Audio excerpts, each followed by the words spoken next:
तो दोस्तों piece study channel पर आप लोगों का फिर से बहुत बहुत स्वागत है। तो दोस्तों जैसे कि आप लोग जानते हैं कि हमारा चैप्टर चल रहा था अवकल समीकरण की एक्सरसाइज नंबर 9.4 चल रही है हमारी, और क्वेश्चन नंबर 12 तक हमने लेक्चर नंबर 10 में सीख लिया था। आज हमारी लेक्चर नंबर 11 है, तो यहाँ पर हम लेक्चर नंबर 11 स्टार्ट करने जा रहे हैं। क्वेश्चन नंबर 13 से 13, 14, 15, 16 क्वेश्चन है इस एक्सरसाइज के अंदर, और अभी तक मैंने आप लोगों को 12 क्वेश्चन करा दिए हैं। तो आज हम लोग 13 क्वेश्चन करने जा रहे हैं। तो यहाँ पे हम लोग मेथड जो सीख रहे हैं वो होमोजीनियस सीख रहे हैं, यानी कि समघातीय अवकल समीकरण। ठीक है, तो यहाँ पे करना क्या है, सबसे पहले dy अपॉन dx निकालेंगे। हमारी डिफरेंशियल इक्वेशन ये दे रखी है, y बराबर पाई अपॉन 4 रखना है यदि x बराबर 1 है तो सबसे पहले हम क्या करेंगे, यहाँ से dy अपॉन dx निकालेंगे। तो मैं dy अपॉन dx को इधर लेके जाऊंगा, तो सिंपल हमारे पास में यहाँ बचेगा x sine square y upon x minus y, यहाँ बचेगा dx।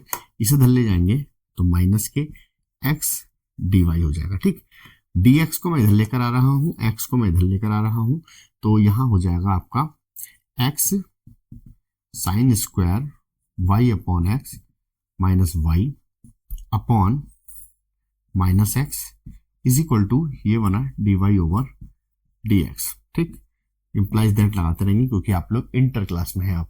तो अब ये dy अपॉन dx यहाँ पर आ चुका है दोस्तों। तो अब हम यहाँ पर चेक करेंगे कि समघातीय समीकरण है या नहीं है। तो उसके लिए मैंने आपको बताया था, यहाँ देखिए वेरिएबल की पावर 1, वेरिएबल की पावर 1, ठीक है, यहाँ 1 और यहाँ 1, सब जगह पर यहाँ 1 है, तो यहाँ समघातीय समीकरण हो गया है। तो लिख देंगे which is homogeneous differential equation. ठीक, यानी कि हिंदी में से लिखेंगे जो कि एक समघातीय अवकल समीकरण है। ठीक, तो इस तरीके से करने के बाद अब यहाँ पर आप एक बात देखिए, इस माइनस की अगर मैं अंदर मल्टीप्लाई कर दूं तो ये माइनस वाला प्लस हो जाएगा, प्लस वाला माइनस हो जाएगा। तो चलो ठीक तरह से लिख लेते हैं। तो dy over dx is equal to हो जाएगा हमारे पास y minus x sine square y upon x upon नीचे बचा x। तो दोस्तों चूंकि ये एक डिफरेंशियल इक्वेशन है, तो हम यहाँ पे y इज इक्वल टू क्या मानेंगे, vx। तो y के प्लेस पर हम लोग vx रखेंगे और इसे कह देंगे इक्वेशन नंबर 1, क्योंकि हमारी इसकी बाद में जरूरत पड़ने वाली है। तो यहाँ पर हम लोग इसका डिफरेंशिएशन करेंगे, dy अपॉन dx, इसमें फर्स्ट इंटू सेकंड लगाएंगे। फर्स्ट ऐसे ही सेकंड का डिफरेंशिएशन हो जाएगा 1, फिर प्लस सेकंड ऐसे ही फर्स्ट का हो जाएगा dv अपॉन dx। इसे ठीक से लिख लेते हैं, dy upon dx is equal to, यहाँ से 1 हटा दीजिए, v plus x upon dv upon dx। Clear हो गई होगी बात। इसे उठा करके आप यहां पर रख दीजिए, इसे इक्वेशन नंबर 2 लिख लीजिए। तो हम ये वाली वैल्यू और ये वाली वैल्यू सारी इक्वेशन नंबर 2 के अंदर रख रहे हैं। तो लिखेंगे पुटिंग इन इक्वेशन सेकेंड। तो यहाँ dy अपॉन dx की जगह पर हम लगा रहे हैं v plus x into dv upon dx is equal to y minus, अच्छा यहाँ पर y है तो y के प्लेस पर हम लोग क्या रखने वाले हैं, यहाँ पर vx। तो मैं यहाँ रख रहा हूं vx minus x sine square फिर से vx upon x upon x। तो समझ में आया, जहां जहां भी y था उसके प्लेस पर मैंने vx रख दिया है। ठीक है, अब यहां पर हम क्या करेंगे, यहां से ऊपर से कुछ कॉमन आ जाएगा, बिल्कुल x कॉमन आ रहा है, तो v माइनस के साइन स्क्वायर आप यहां देखेंगे कट जाएगा तो v बचेगा, इसे ऐसे लिख लेते हैं, अपॉन यहाँ x बचेगा, x से x कैंसिल आउट हो जाएगा। तो इधर की साइड में कोई भी x वेरिएबल नहीं आएगा, सबके सब कट जाएंगे यहां से, तो केवल v में इक्वेशन चलेगी। तो ये बचा v minus sine square v। अब एक बात बताओ, यहां पर ये चल रहा था, इस v को मैं इधर ले गया तो माइनस v बचा, यहां बचेगा x dv upon dx। Implies that कर दीजिए, v से v काट दीजिए, तो ये हो जाएगा dv upon dx is equal to minus sine square v। यहां से वेरिएबल सेपरेबल लगा देते हैं हम लोग, वो क्या होता है, मतलब v वाले एक तरफ, x वाले एक तरफ, x वाले इधर ले जाइए, तो dv इधर रुकिए, अपॉन में लेके आइए साइन स्क्वायर v, इसे इधर ले जाइए 1 अपॉन x और ये हो जाएगा dx माइनस ये वाला ये रहा कोसेक स्क्वायर v dv और माइनस 1 अपॉन x dx। इसके बाद लिख देंगे बाय इंटीग्रेटिंग, समाकलन करने पर, तो समाकलन करेंगे तो ये हो जाएगा cosec square v dv is equal to minus integration 1 upon dx। अब यहाँ पर इसकी वैल्यू होती है कॉट x, x की जगह v है, इज इक्वल टू ये होता है माइनस के log x plus c। log को आप इधर ले आइए, तो जब log को इधर लाएंगे माइनस का, इधर आके प्लस का हो जाएगा log x, ये वाला minus cot v is equal to C. ठीक, पहले इतना उतार लीजिए। तो प्यारे बच्चों अब चलते हैं इधर की तरफ। तो यहां तक आप लोगों ने उतार लिया होगा, मैं अब इस क्वेश्चन को इधर कर रहा हूं, जरा ध्यान से देखिएगा आप लोग। तो यहां से हमने क्या करा, मैं इस चीज को जरा इधर लिख देता हूं। तो हमारे पास बचा log x minus cot v is equal to C. ठीक, अब हमें इस डिफरेंशियल इक्वेशन के लिए c की वैल्यू निकालनी पड़ेगी। c की वैल्यू निकालने के लिए हमें पहले v की वैल्यू आप रखिए। v की वैल्यू हमने क्या मानी थी, आपको याद होगा, लिखेंगे फ्रॉम। तो इक्वेशन फर्स्ट हमारी क्या थी बच्चों, y is equal to v x हमने लेट करा था। ठीक, अगर मैं यहां से v की वैल्यू इंप्लाइज करूं, मतलब v की वैल्यू निकालूं, तो क्या हो जाएगा, y अपॉन एक्स। इस वैल्यू को उठाकर हम यहां रख रहे हैं। तो हमारे पास बचा log x minus cot v की जगह पर आ जाएगा y upon x is equal to C. अब क्वेश्चन के स्टार्टिंग में आपको याद होगा हमारे पास में कुछ दिया था, क्या दिया था कि यदि x बराबर 1 तो y बराबर पाई अपॉन 4 दे रखा था। ठीक, तो यहां पर रख दीजिए log 1 minus cot pi upon 4 और x की जगह 1। सी log 1 की वैल्यू जैसे कि आप जानते हैं 0 होती है, मैंने कई बार बताई है आपको। कॉट ये हो जाएगा पाई बाई 4। अब याद करिए कॉट पाई बाई 4 कितना होता है भैया, 1 ही होता है। तो सी की वैल्यू आ गई -1। इक्वेशन में रख दीजिए इस वाली। तो ये आ गया log x माइनस के cot y upon x is equal to C की जगह आ गया -1। तो इस माइनस की इधर मल्टीप्लाई कर दीजिए, जो माइनस का था वो तो बन जाएगा प्लस का, और ये चला जाएगा इधर log x, यहां बचेगा 1, और 1 को हम लिख सकते हैं log e। log e की वैल्यू 1 होती है। ठीक, तो हमारे पास में क्या बचा, कॉट y अपॉन x। एक काम करो, इस x को इधर ले जाओ, log x को, तो log e ये बन जाएगा log x। तो बचा cot y upon x is equal to, हम जानते हैं कि दो चीजें अगर log में प्लस में होती हैं तो log उनको मल्टीप्लाई में कर देता है। तो ऐसे ये दोनों प्लस में है तो इनको क्या कर देगा, log मल्टीप्लाई में कर देगा, और यही हमारा क्या हो जाएगा, इसका सॉल्यूशन हो जाएगा। तो इस तरीके से इन क्वेश्चंस को सॉल्व करेंगे। उम्मीद है कि आप लोगों को ये क्वेश्चन अच्छा लगा होगा। तो अच्छा लगा है तो वीडियो को लाइक जरूर कर दीजिए, चैनल को मेरे सब्सक्राइब कर लीजिए। अगर फर्स्ट टाइम आप देख रहे हैं तो जल्दी से उतार लीजिए। फिर चलते हैं नेक्स्ट क्वेश्चन की तरफ। तो प्यारे बच्चों ये है हमारे पास में 14 क्वेश्चन, सेम बिल्कुल वही पैटर्न है जो हम पीछे करके आए हैं, मतलब पिछले क्वेश्चन में किया है। तो यहां से हम लोग dy upon dx find out करेंगे। ठीक, डिफरेंशियल इक्वेशन यानी कि समाकलन करने के बाद में जो भी कुछ आएगा वहां पर x की जगह पर 1 रखना है और y की जगह पर 0 रखना है, c की वैल्यू निकाल के फिर उसे सॉल्व करना है जैसे हमने पीछे किया था। तो यहाँ पर देखिए ऑलरेडी dy अपॉन dx हमारे पास में ये है, आप इसे इधर ले जाइए। तो यहाँ बचेगा dy upon dx is equal to y upon x। देखिए पूरा माइनस का है, इधर जाके प्लस का हो गया, लेकिन ये प्लस का है तो ये माइनस का हो जाएगा।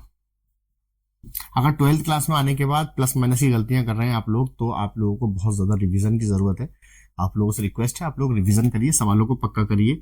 इन सवालों को पहले देख देख के आप लोग रजिस्टर के अंदर करिए, फिर उसके बाद में बिगड़ देखे आप लोग करिए। ठीक, तो ज्यादा आपके लिए आसान होगा। तो ये देखिए होमोजीनियस इक्वेशन है, लिख देंगे विच इज होमोजीनियस इक्वेशन। ठीक है, तो यहां पर हम लोग क्या करेंगे, यहां पर लेट करते हैं, आपको पता होगा y is equal to v x मानेंगे, डिफरेंशिएशन निकालेंगे इसका, dy upon dx is equal to v आया था इंटू 1 में लिख नहीं रहा हूं, plus x dv upon dx। इस वैल्यू को उठाकर इक्वेशन नंबर फर्स्ट में रख दीजिए। तो पुटिंग इक्वेशन फर्स्ट, इस वैल्यू को सेकंड मान लीजिए आप। ठीक, तो फर्स्ट में रख दीजिए dy अपॉन dx की जगह वाली value v plus x dv upon dx is equal to, देखिए यहां पर है y, यहाँ y है और y के प्लेस पे हम रख रहे हैं vx। तो यहाँ पर vx रख दीजिए आप upon x minus cosec vx upon x, x cancel हो जाएगा, यहाँ भी x कैंसिल हो जाएगा, v plus x dv upon dx बराबर v माइनस के कॉसेक v। इस v से ये वाला v भी कैंसिल हो गया, तो अब हमारे पास बचा x dv upon dx is equal to minus के कॉसेक v। इसे धर ले आइए, वेरिएबल से वेरिएबल कर लीजिए, तो ये बनेगा dv अपॉन कॉसेक v, और ये बचेगा -1 अपॉन x dx। इसे ऊपर ले जाइए, ये बन जाएगा साइन v इंटू dv, और इसे एज इट इज ऐसे ही लिख रहने दीजिए। लिखेंगे बाई इंटीग्रेटिंग यानी कि समाकलन करने पर, समाकलन करने के लिए बस निशान लगा देते हैं समाकलन का इस तरीके से। ठीक है, ये किसका होता है, जी हाँ, ये माइनस के कॉस वी होता है और ये होता है माइनस के लॉग एक्स प्लस सी। तो यहां से मैं माइनस कॉमन ले रहा हूं, तो ये आ गया कॉस वी, तो यहां से माइनस कॉमन लोगे भैया तो लॉग एक्स माइनस के सी बचेगा, इस माइनस से माइनस कैंसिल हो जाएगा, तो कॉस वी बराबर आ गया लॉग एक्स माइनस सी।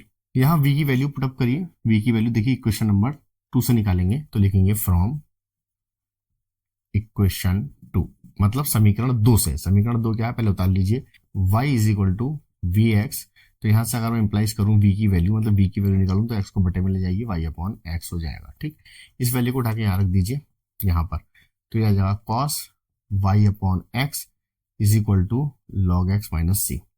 ठीक है, अब इतना करने के बाद हमें क्या करना है, v y और x की जगह पे वैल्यू पुटअप करनी है, y बराबर 0 रखेंगे और x की जगह पर हम लोग 1 रखेंगे। ठीक है, तो यहां पर हम लोग क्या कर रहे हैं जरा देखिए, कॉस यहां 0 आ जाएगा अपॉन 1, यह आ जाएगा 1 माइनस सी। तो प्यारे बच्चों कॉस 0.1 0 ही होता है और log 1 की वैल्यू 0 माइनस सी। अब यहाँ पे कॉस 0 का मान जो होता है वो 1 होता है माइनस सी, तो सी इज इक्वल टू आ गया -1। ठीक, इस सी की वैल्यू को उठा के यहां रख दीजिए, तो cos y upon x is equal to log x minus 1, यानी कि माइनस माइनस प्लस हो जाएगा। ठीक, आप चाहें तो आंसर यहां भी छोड़ सकते हैं, और अगर यहां नहीं छोड़ना चाहते हैं, आंसर शीट से मिलाना चाहते हैं, तो इस तरीके कर लीजिए जैसे हमने पिछले क्वेश्चन में करा था, लॉग एक्स इसे लिख सकते हैं हम लॉग ई। अब ये दोनों चीजें प्लस में है तो इन्हें क्या कर सकते हैं, गुणा में लिख सकते हैं इस तरीके से। यहां पर ये ऐसे ही रहेगा एज इट इज। तो ये क्वेश्चन बिल्कुल पिछले वाले की तरह था, तो ये आपका आंसर आ गया। तो जल्दी से इस क्वेश्चन को उतार लीजिए। क्वेश्चन के अंदर कुछ भी समझ में नहीं आता है तो आप लोग मुझे कमेंट करके बता सकते हैं, मैं अलग से एक सेपरेट वीडियो आपके लिए बना दूंगा। तो जल्दी से उतारिए, फिर चलते हैं नेक्स्ट क्वेश्चन की तरफ।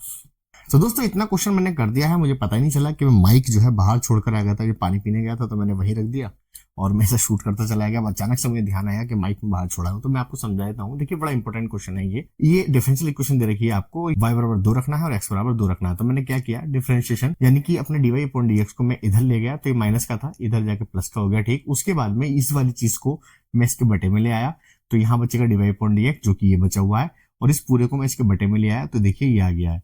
ठीक, उसके बाद अगर आप हम पावर चेक करें तो यहाँ वेरिएबल 2 है तो 2 पावर हो गई, यहाँ पर भी 2 और यहाँ पर भी 2, तो ये होमोजेनियस इक्वेशन बन चुकी है हमारी। जब हम होमोजेनियस इक्वेशन प्रूफ कर देते हैं तो उसके बाद में v इज इक्वल टू लगाना पड़ता है वी एक्स, इसमें फर्स्ट इंटू सेकंड लगाएंगे, फर्स्ट ऐसे सेकंड का डिफरेंशियल होता है 1, यानी कि x का 1 हो जाएगा, फिर सेकंड ऐसे फर्स्ट का करोगे डीवी अपॉन डीएक्स, तो डीवाई अपॉन डीएक्स का मान ये आ चुका है। अब इस वैल्यू को हमने समीकरण 1 में रखना है, मतलब इस जगह पर, तो रख दीजिए यहाँ पर। तो यही कर रहा था मैं, अचानक से फिर मुझे याद आया कि भाई माइक तो है ही नहीं, तो ये देखिए मैंने डिवाइड पॉइंट डीएक्स यहाँ पे वाली वैल्यू यहाँ रख दी, फिर इज इक्वल टू यहाँ पर v बराबर वी एक्स रखना, y बराबर वी एक्स रखना है, तो y 2x, अब यहाँ y आ गया है तो वी एक्स रख देंगे प्लस वी एक्स का स्क्वायर। ठीक, नीचे 2x स्क्वायर से कोई मतलब नहीं है, बस सिंप्लीफाई करना है, ये एज इट इज रहेगा।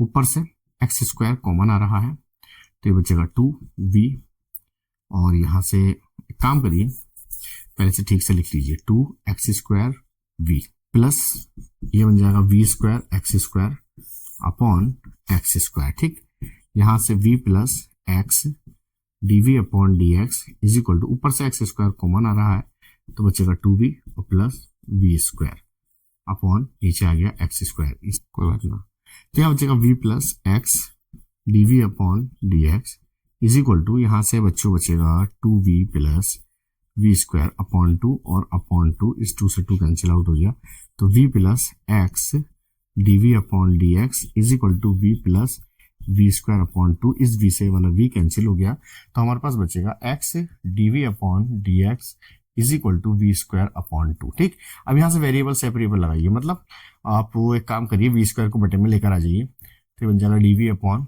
We square is equal to 1 upon x, और ये हो गया dx, और ये 1 अपॉन 2 हमारा बाहर। तो बाय इंटीग्रेटिंग, तो इंटीग्रेटिंग कर दीजिए भैया, यानी कि समाकलन कर रहे हैं, तो dv अपॉन, ये काम करिए इस v को ऊपर ले जाइए -2 dv, और 1 अपॉन 2 बाहर, इंटीग्रेशन 1 अपॉन एक्स dx, तो इसमें 1 जोड़ देंगे और यही पावर नीचे आ जाएगी। ठीक, इस तरीके से करते हैं 1/2 और ये हो जाएगा आपका log x प्लस सी। तो ऊपर बचेगा बच्चों -1 और नीचे बचेगा -1 is equal to 1/2 log x plus C. ये एज इट इज रहा। तो ये लिख सकता हूं मैं 1/2 log x प्लस सी रहा। v की वैल्यू यहाँ पर हमने अगर निकाली जाए तो y/x आएगी, हर बार सवाल के अंदर आती है। तो यहाँ लगा दीजिए 1/y/x is equal to 1/2 log x plus C. x ऊपर पहुंच जाएगा तो -x/y is equal to 1/2 log x plus C. अब यहाँ पर ध्यान से देखने वाली बात क्या है, ये है कि x की जगह पर हमें रखना है 1 और y की जगह पर हमें रखना है 2। तो x की जगह 1 रख दीजिए, तो 1/2, ठीक, 1/2 1 प्लस सी। तो 1/2 इज इक्वल टू 1/2, इसकी log 1 की वैल्यू होती है 0 प्लस सी, तो ये पूरे 0 हो गया। तो c इज इक्वल टू आ गया -1/2।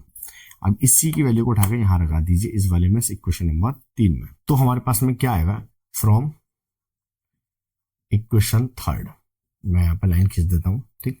इक्वेशन थर्ड देखिए, -x/y is equal to 1/2 log x plus C की जगह पे -1/2, तो -1/2 हो गया। तो -x/y, यहां से 1/2 ले लीजिए कॉमन, तो बचेगा log x -1। x को इधर ले जाइए, 1/y is equal to -2x और ये बचेगा log x -1। इसे उल्टा कर दीजिए तो y इज इक्वल टू आ जाएगा -2x अपॉन log x -1 और माइनस के अंदर मल्टीप्लाई कर देंगे तो फाइनल आंसर आपका आ जाएगा 1 - के log x। लीजिए, तो इस तरीके से इस क्वेश्चन को हम लोग सॉल्व करेंगे। उम्मीद है कि आप लोगों को ये क्वेश्चन समझ में आया होगा और ये लॉन्गेस्ट में सबसे लास्ट क्वेश्चन था और एक क्वेश्चन और बचा है, फिर जल्दी से इसे उतार लीजिए, फिर चलते हैं नेक्स्ट क्वेश्चन की तरफ। तो प्यारे बच्चों, 16वां क्वेश्चन बहुत इंपॉर्टेंट है, टिक मार्क का क्वेश्चन है और इस तरीके के क्वेश्चन अक्सर पूछ लिए जाते हैं। ट्रिकली क्वेश्चन है, इंपॉर्टेंट का निशान लगा दीजिए इसके ऊपर। क्वेश्चन में कह रहा है, मैं आपके लिए पढ़ देता हूँ, किताब मेरे पास ये रखी, dx/dy is equal to hx/y के रूप वाले समघातीय अवकल समीकरण को हल करने के लिए निम्नलिखित में से कौन सा प्रतिस्थापन किया जाता है। ठीक है, हमारे पास ऑप्शन दे रखे हैं y बराबर vx, x बराबर vy और आगे दे रखा है v बराबर yx और x बराबर v। ठीक, तो हमारे पास में देखिए ये तो कुछ नहीं है, ये भी कुछ नहीं है, इन दोनों को छोड़ दीजिए, इन दोनों में से एक सही है। अब वही देखना है हमें कौन सा वाला सही है। तो किस तरीके से निकालेंगे मैं आपको बता दूं एक ट्रिक। देखिए, जब dy/dx होता है तो y/x, ये जो y/x दिख रहा है उसकी जगह v मानते हैं। अब x इधर चले जाता है तो याद करो y बराबर हम लोग vx मानते थे। जब डिफरेंशिएशन होता है dy/dx के फॉर्म में तो हमारे पास में y इक्वल टू लेट करते थे vx। क्यों? क्योंकि y ऊपर है x नीचे है, तो y/x को हम लोग क्या मानते थे, v मानते थे, इसलिए इसे क्रॉस मल्टीप्लाई करके इधर ले गए तो y की वैल्यू आ गई vx। लेकिन इस क्वेश्चन के अंदर जब ध्यान से देखिए dx/dy है, dx/dy को मानेंगे v, तो y को इधर ले जाइए तो x बराबर क्या बन जाएगा, vy नहीं बन जाएगा। ठीक, तो अब जरा देख लीजिए आप कौन सा वाला आंसर सही है। तो ये वाला आपका आंसर नंबर 3 सही होगा। ठीक है, तो इस तरीके से क्वेश्चन करेंगे। उम्मीद है आपको टिक समझ में आई होगी। चलते हैं नेक्स्ट क्वेश्चन की तरफ। तो प्यारे बच्चों, हमारे पास में 17वां क्वेश्चन है, थोड़ा अजीबोगरीब है लेकिन टिक मार्क क्वेश्चन है, बहुत अच्छा है। बी ऑप्शन मेरी किताब में मुझे सही से दिख नहीं रहा था, कटी हुई किताब थी, थोड़ी सी पुरानी है तो उसमें मैंने उतारा नहीं, आप उतार लीजिएगा। वैसे मुझे पता है कि 20 का आंसर नहीं है इसलिए मैंने ये नहीं उतारा है। ठीक, इसका आंसर हमारे पास में डी है। क्यों है मैं आपको बताता हूँ। सवाल पढ़ लेते हैं एक बार। सवाल में क्या कह रहा है, सवाल में कह रहा है निम्नलिखित में से कौन सा समघातीय अवकल समीकरण है। तो कौन सा इन तीनों में से या इन चारों में से कौन सा अवकल समीकरण है। ठीक, तो जरा पहले मैं आपको बता दूं, अवकल समीकरण पहले वाले को अगर चेक करें तो सब में वेरिएबल होना चाहिए, इसमें वेरिएबल नहीं है तो इसलिए तो वैसे ही नहीं हुआ, इसमें भी नहीं है, इसमें भी नहीं है। ठीक है, यहां आ जाइए, इस वाले को जरा निकाल के देखते हैं dy/dx। इसे भैया इधर ले जाइए तो x/3 प्लस के 2y², ये हो जाएगा dx, ये हो जाएगा माइनस के 2xy और dy। इसे पूरे को इसके बटे में ले आओ और इसे इधर ले जाओ तो ये पूरा आ गया। तो x³ प्लस के 2y² upon 2xy is equal to minus के dy/dx। थोड़ी देर के लिए भूल जाओ, माइनस है नहीं है। ठीक है, यहाँ पर देखो वेरिएबल कितना है 3, यहाँ वेरिएबल कितना है 2 और यहाँ पर भी है 2, तो समान नहीं है। यहाँ 3 है, यहाँ 2 है, यहाँ 2 है, तो ये समान पावर नहीं है। वेरिएबल की सबके समान पावर होनी चाहिए तभी वो समघातीय समीकरण बनती है। समघातीय मतलब समघात। ठीक, तो यहाँ पर ये वाला ऑप्शन नहीं है, ये तो नहीं है, ये नहीं है, तो जाहिर है ये वाला होगा। ये क्यों होगा उसे भी देख लेते हैं। जरा इसका डिफरेंशियल निकालो। मैं इस पूरे तामझाम को उधर को ले जाता हूं तो ये बन जाएगा माइनस के x² minus xy minus y² और dy। ऐसे रोकिए, इसे इसके बटे में ले आइए, तो y square upon x square minus के x y minus y square is equal to ये बना डी वाई, और डी एक्स को इसके बटे में ले जाइए। ठीक, यहाँ पावर कितनी है 2, ठीक है, यहाँ कितनी है 2, यहाँ कितनी है, दोनों को मिला के 2, यहाँ कितनी है 2, तो पावर कितनी आ गई 2, तो इसका मतलब समघात है, समान घात है, अंश में भी समान घात है और हर में भी समान घात है, इसलिए इसका आंसर 4 है। तो उम्मीद करता हूं दोस्तों ये एक्सरसाइज आप लोगों को बहुत अच्छी लगी होगी। इसके बाद में एक मेथड और रह गया हमारा, जो कि लीनियर डिफरेंशियल इक्वेशन है। ये था होमोजीनियस डिफरेंशियल इक्वेशन, तो वो हमारी जो एक्सरसाइज है वो एक्सरसाइज है 9.5। तो 9.5 मैं इस वीडियो के बाद में कवर करूंगा। तो यहां तक आप लोग क्वेश्चंस को पक्के करिए, इसमें के क्वेश्चंस आपको बोर्ड में बहुत ज्यादा देखने के लिए मिलते हैं। एक क्वेश्चन 101% आएगा होमोजीनियस इक्वेशन के ऊपर से या फिर लीनियर डिफरेंशियल इक्वेशन से, तो इन्हें अच्छे से पक्का करिए और ये क्वेश्चन आप लोगों को 8 नंबर दिलाएंगे। तो वीडियो अच्छी लगी हो तो एक लाइक जरूर कर दीजिए मेरे एफर्ट के लिए। अभी जो वक्त हो रहा है 2 बजने में 10 मिनट है, तो 1:50 हो रहे हैं। तो उम्मीद करता हूं आप मेरी मेहनत को समझेंगे और सब्सक्राइब जरूर करेंगे, दोस्तों के साथ शेयर कीजिए। मिलेंगे किसी नेक्स्ट वीडियो में, तब तक के लिए टेक केयर एंड बाय।